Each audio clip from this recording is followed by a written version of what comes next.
S5, S6, S10, S11, S12 और एक बनाया था स्लास, ऐसा लिया था स्लास। 6 तक गए थे, उसके बाद फिर 10, 11, 12। हाँ, उसके बाद में दूसरा बनाया कैंसरेसो।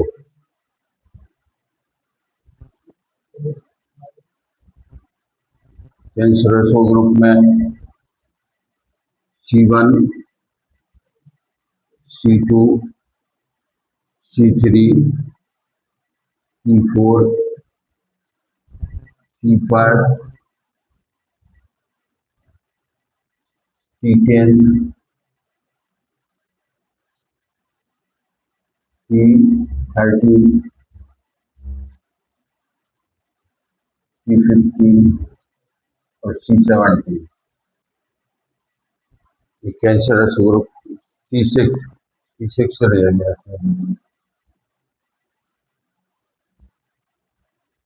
C6, C1, C2, C3, C4, C5, C6, C10, C13, C15, C17। उसके बाद में तीसरा ग्रुप था फेब्रिफ्यूगो।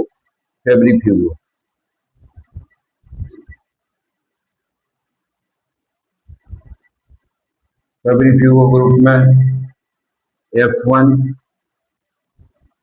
और F2 दो मेडिसिन बनाई गई। चौथा ग्रुप था एनजीआरटी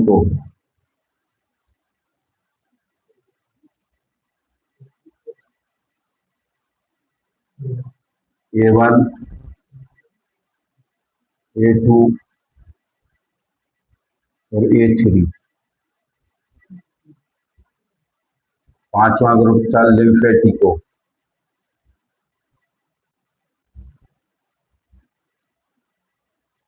इसमें सिर्फ एक मेडिसिन बनाई थी L1।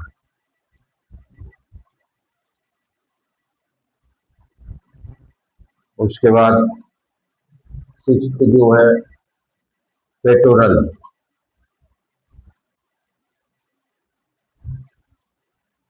पेट्रोल ग्रुप में P1, P2, P3, P4।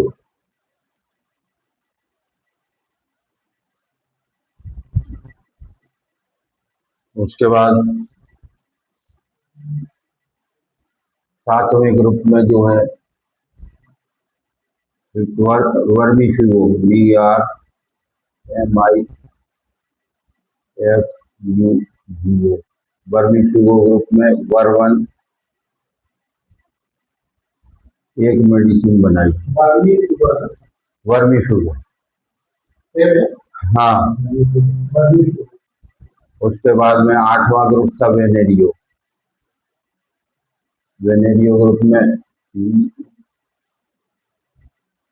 NERIO वेनेरियो में वेन1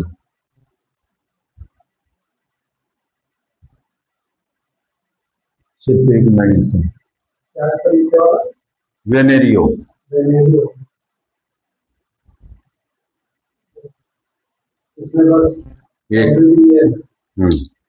जैसे ये वेन5 तक बताया, मगर वो कॉम्बिनेशन मेडिसिन 1, 2, 3, 4, 5, 6, 7, 8, 9, 10, 11, 12, 13, 14, 15, 16, 17, 18, 19, 20, 21, 22, 23, 24, 25, 26, 27, 28, 29, 30, 31 और electricity.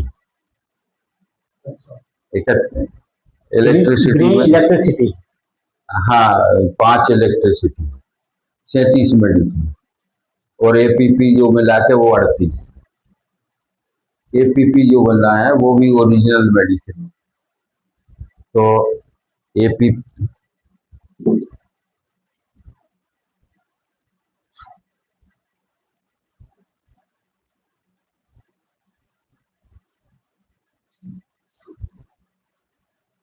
W natural electricity,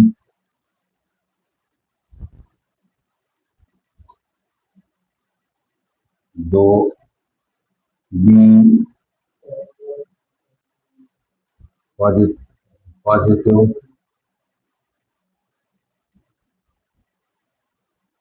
electricity,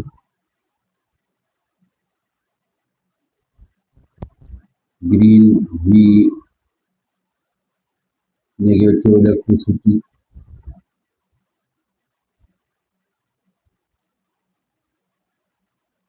negative electricity. Number 4 Y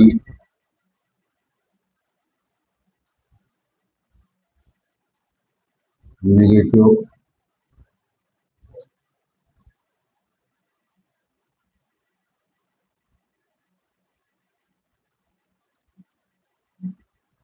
electricity.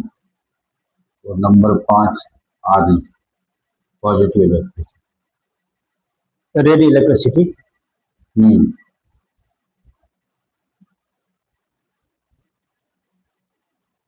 Positive electricity. और छठवां जो है एपीटी।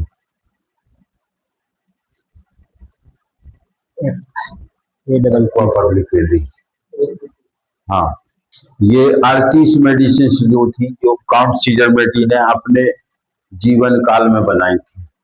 इनमें स्क्रोफोलोसो ग्रुप जो है स्क्रोफोलोसो ग्रुप पहला ग्रुप था, जिसमें जो काउंट सीजर बेटी ने पहले जो कुत्ते के ऊपर जो रिसर्च की थी उस बेसिस पे जो पहला ग्रुप वो स्क्रोफोलोसो कैंसर से पीड़ित था, उसके कारण पहला नाम रखा स्क्रोफोलोसो ग्रुप। स्क्रोफोलोसो ग्रुप की दवाएं जो है अधिकतर टिश्यू रेमेडी के रूप में भी हम मानते हैं।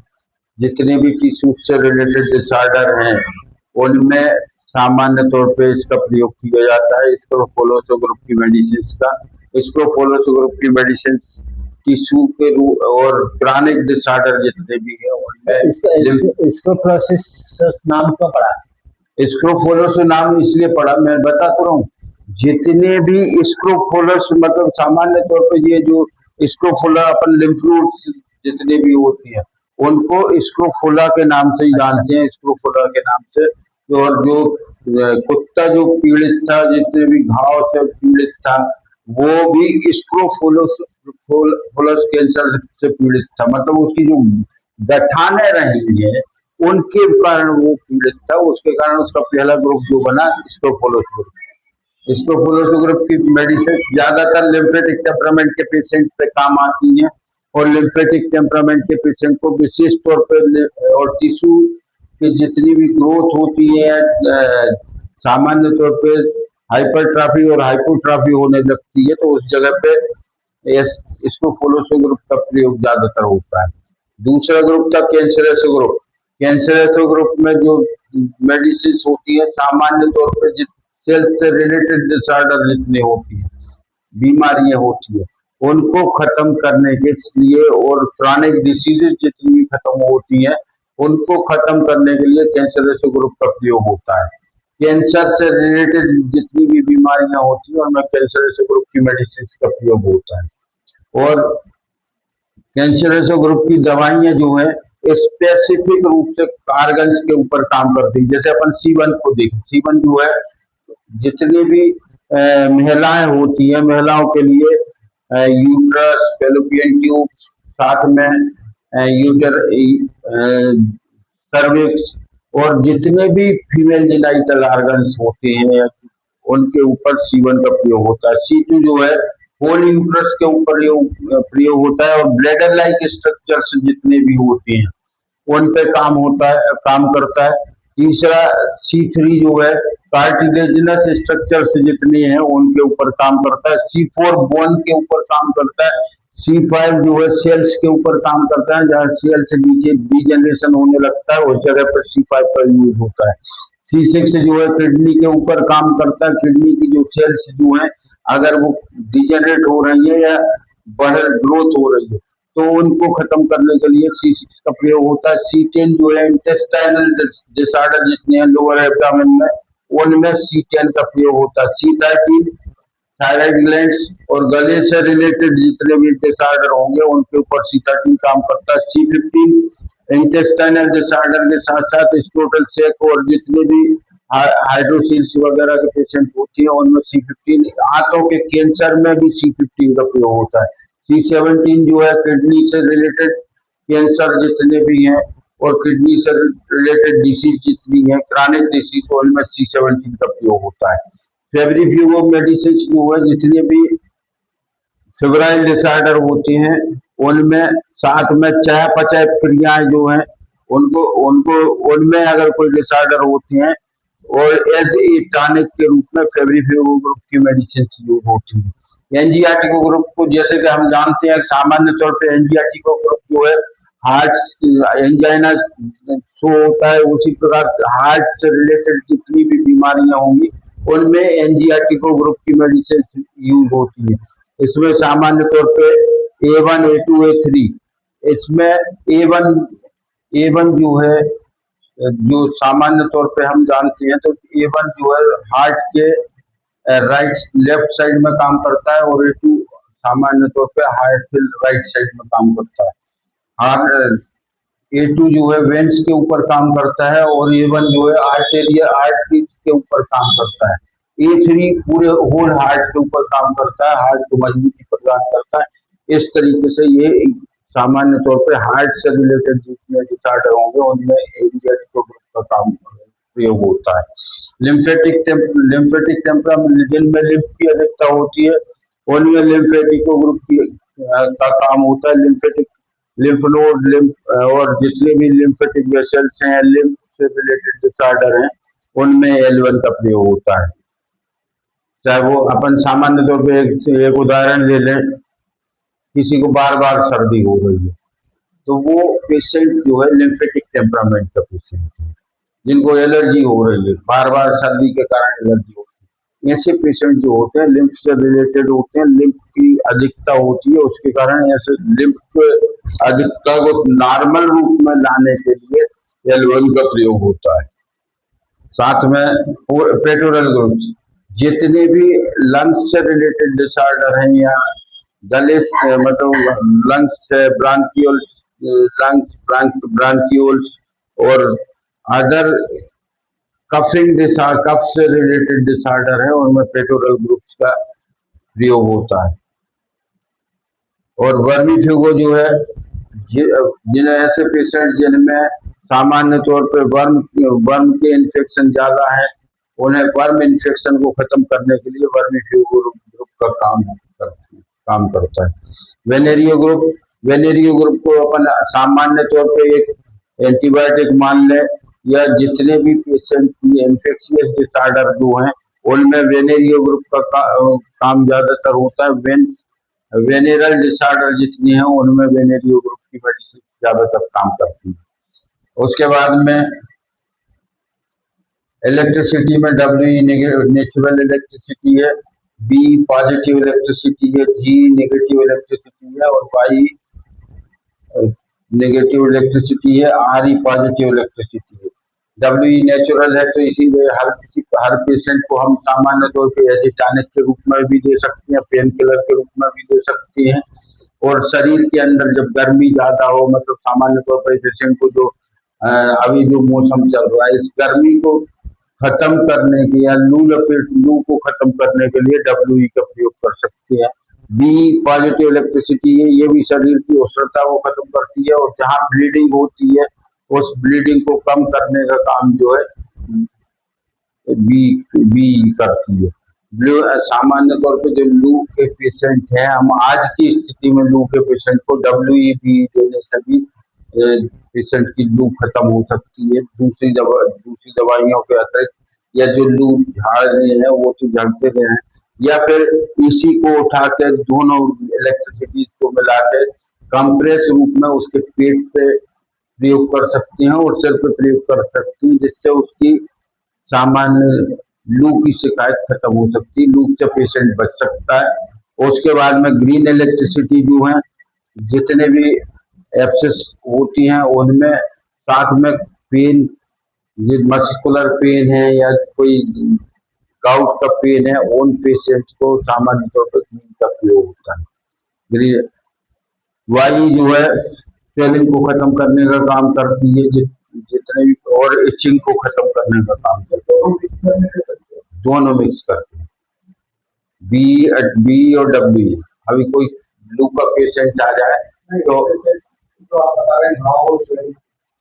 घाव और स्वेलिंग के लिए दोनों मिक्स कर सकती हैं। हाँ, जी और वाई मिक्स कर सकते हैं, मगर उन पेशेंट को जहाँ जी अपन मिक्स कर रहे हैं उनमें वाई की मात्रा थोड़ी सी कम करें। वाई जो है कई बार इचिंग स्टार्ट कर सकती है, इसके लिए वाई की मात्रा कम करें। अगर वहाँ घाव है और अपन इसको जी और वाई मिक्स कर रहे हैं तो हो सकता है कि वो घाव ब्लीड करने लगे, इसलिए उसको वाई का प्रयोग कम करें। आरी पॉजिटिव इलेक्ट्रिसिटी है, एक तो शरीर को ताकत प्रदान करती है, दूसरा जो है शरीर में जो ऐसे पेशेंट जिनको ठंड ज्यादा लगती है उन लोगों के लिए आरी काम करती है। नर्वाइन डिसऑर्डर जितने भी हैं, सामान्य तौर पर पैरालिसिस के जो पेशेंट हैं उनके लिए आरी का प्रयोग ज्यादातर करना चाहिए।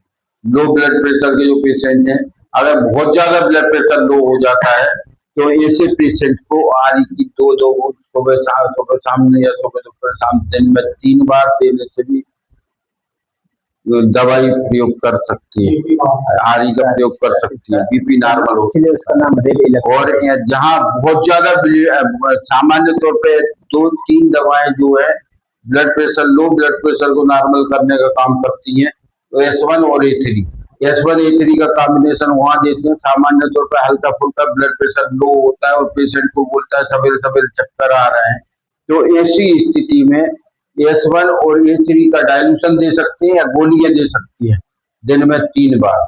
और अगर बहुत ज्यादा ब्लड प्रेशर लो हो गया है कि पर लग रहा है कि पेशेंट 70 से भी नीचे जा रहा है, तो ऐसी स्थिति में S1 और आदि की जो 10-10 बूंद दवाई हर 15 मिनट से दो खुराक 15-15 मिनट से देने से पेशेंट का ब्लड प्रेशर नॉर्मल हो जाता है। आरी जो है ब्लड सर्कुलेशन, बॉडी के अंदर ब्लड सर्कुलेशन को फास्ट करता है, और वायु जो है ब्लड सर्कुलेशन को नॉर्मल करने, कम करने का काम करता है। जहाँ ब्लड प्रेशर बहुत ज्यादा हाई है तो कई बार वाई देने से भी ब्लड प्रेशर पेशेंट का नॉर्मल हो जाता है, क्योंकि वो जो पॉजिटिव वर्क जो हो रहा है उसको निगेटिव करने का काम करेगा। एपीपी जो है सौंदर्य प्रसाधन के रूप में यूज होता है। एपीपी का जो है जितने भी स्किन डिसऑर्डर है उनमें यूज होता है। पेशेंट, जैसे पेशेंट जिनमें सामान्य तौर पर डेंड्रफ है, बाल झड़ रहे हैं, ऐसी स्थिति में एपीपी और बी और डब्ल्यू दोनों का एक लोशन या कॉम्बिनेशन बना के सिर में डालने से रूसी खत्म हो जाती है, साथ में उसके बालों की ग्रोथ चालू हो जाती है। अगर हमें ऐसा पता है, पेशेंट अगर बता रहा है कि अगर कोई किसी प्रकार का इन्फेक्शन है तो ये उस कॉम्बिनेशन में Y2 का प्रयोग या Y1 का प्रयोग करें, ताकि जो जितने भी इन्फेक्शन है वो इन्फेक्शन खत्म हो। ये मेटी जी ने अपने जीवन में 38 मेडिसिन बनाई थी। आज की स्थिति में सामान्य तौर पे 60 मेडिसिन है। 38 मेडिसिन जो ओरिजिनल है, उसके बाद जितनी भी मेडिसिन भरी गई हैं, S1 S2 S3 S4 जो है S4 कॉम्बिनेशन मेडिसिन आई है, उसके बाद में S7 S8 S9 combination medicine है। उसके बाद यहाँ सामान्य तौर पे हम देखते हैं तो C7 C8 C9 combination medicine है, C14 combination medicine, C16 combination medicine. उसके बाद में यहाँ L1 के बाद एक L2 बनाई गई है, L2 भी कॉम्बिनेशन मेडिसिन है। F1 कुछ किताबों में 5 मेडिसिन दी गई है, F1 F2 F3 F4 F5, वो भी कॉम्बिनेशन मेडिसिन है। उसके बाद में P4 के बाद जितनी भी मेडिसिन है, P9 तक की मेडिसिन है, वो कॉम्बिनेशन मेडिसिन है। वर्ब 1 के बाद में वर्ब 2 कॉम्बिनेशन मेडिसिन है, वेन 1 के बाद वेन 2 कॉम्बिनेशन मेडिसिन है। और जितनी भी इलेक्ट्रिसिटी है वो नॉर्मली तौर पर मैं बता चुका हूँ। और ये मेटी जी के जमाने की मेडिसिन थी, उन्हीं कॉम्प्लेक्स मेडिसिन पे आधारित आज हम इलेक्ट्रोहोम्योपैथी मेडिसिन का प्रयोग करते हैं। और साथ में जितनी भी मेडिसिन हैं उनके डिटेल्स जो हैं अगले वीडियो में दिए जाएंगे। जब हम ये जितनी भी मेडिसिन है इनके फुल डिटेल्स अगले वीडियो में शुरुआत हो जाएंगे। जय इलेक्ट्रो होम्योपैथी। जय मेटी जय इलेक्ट्रोहोम्योपैथी।